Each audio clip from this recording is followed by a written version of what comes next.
નાનો વિચાર હોય અને શરૂઆતના તબક્કામાં જ કોઈ પાસેથી નાણાકીય સહાય મળે તો પછીથી તેને મોટી કંપની બનતા કોઈ રોકી શકશે નહીં। જો ગુજરાતમાં આવા જ યુવાનો પોતાના વિચારને સ્ટાર્ટઅપમાં રૂપાંતરિત કરવા માંગતા હોય તો આ રિપોર્ટ તેમના માટે ખાસ છે। આ અમદાવાદનું આઈ હબ છે, એટલે કે ઇનોવેશન હબ। ગુજરાત સરકારે 2017માં દેશમાં સૌપ્રથમ સ્ટાર્ટઅપ પોલિસી શરૂ કરી હતી અને 2019માં ફક્ત 50 સ્ટાર્ટઅપ સાથે આ વિશાળ આઈ હબ શરૂ થયું હતું। આજે 5 વર્ષ બાદ અહીં 620 સ્ટાર્ટઅપ્સ બનાવવામાં આવ્યા છે અને તેમનું વેલ્યુએશન 3900 કરોડથી પણ વધુ છે। દર વર્ષે વિદ્યાર્થીઓ અહીં મોટા વિચારો સાથે આવે છે।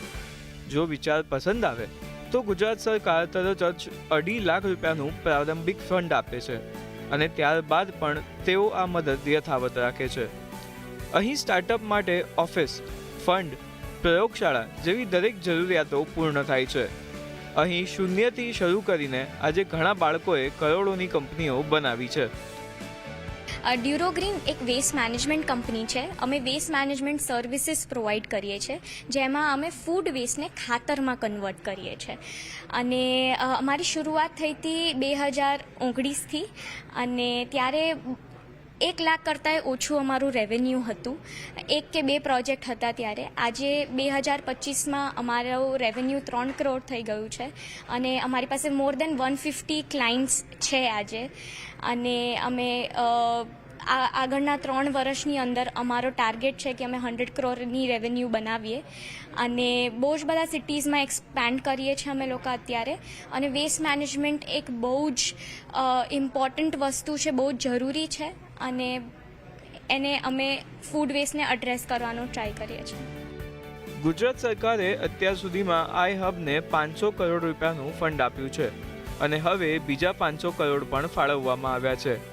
એટલું જ નહીં, પરંતુ આઈ હબ ઉત્તરાખંડ, આસામ, ઓડિશા, છત્તીસગઢ, સિક્કિમ જેવા રાજ્યોને તેમના સંબંધિત રાજ્યોમાં સ્ટાર્ટઅપ કેવી રીતે શરૂ કરવું, ક્યાંથી ફંડ એકત્ર કરવું, રોકાણકારોને કેવી રીતે જોડવા જેવા મુદ્દાઓ પર આવનારા દિવસોમાં મદદ પણ કરશે।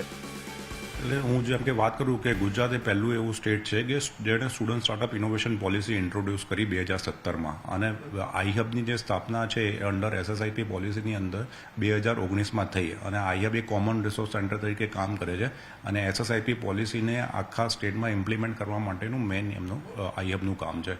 નાવ હવે આપણે બીજા જે સ્ટેટ છે જેમ કે છત્તીસગઢ છે, ઓડિશા છે, ઉત્તરાખંડ છે, સિક્કિમ છે, આ બધા સ્ટેટને બી આપણે સપોર્ટ કરી રહ્યા છે કે સેમ SSIP પોલિસીને બનાવીને એમના સ્ટેટમાં આને ઇમ્પ્લિમેન્ટ કરવા માટે અને એમને હેન્ડહોલ્ડ કરી રહ્યા છે, એમની કેપેસિટી બિલ્ડ કરી રહ્યા છે અને આપણું જે નો હાઉ છે, આપણા જે ચેલેન્જીસથી જે આપણે શીખેલું છે એ જ્ઞાન બી આપણે એમની જોડે શેર કરી રહ્યા છે, જેથી એમને પોતાની પોલિસી બનાવીને એને ઇમ્પ્લિમેન્ટ કરવામાં ઇઝી રહે અને આપણું જે માનનીય વડાપ્રધાન સાહેબ જે છે અને નરેન્દ્ર મોદી સાહેબ એમનું જે વિઝન છે કે આપણે દેશને સ્ટાર્ટઅપ નેશન તરીકે વિકસાવવાનું એ ઓવરઓલ ઓબ્જેક્ટિવને સપોર્ટ કરવા માટે ગુજરાત એક દરેકે આ 4 સ્ટેટને બી સપોર્ટ કરી રહ્યું છે અને પોલિસીને ઇમ્પ્લિમેન્ટ કરવા માટે।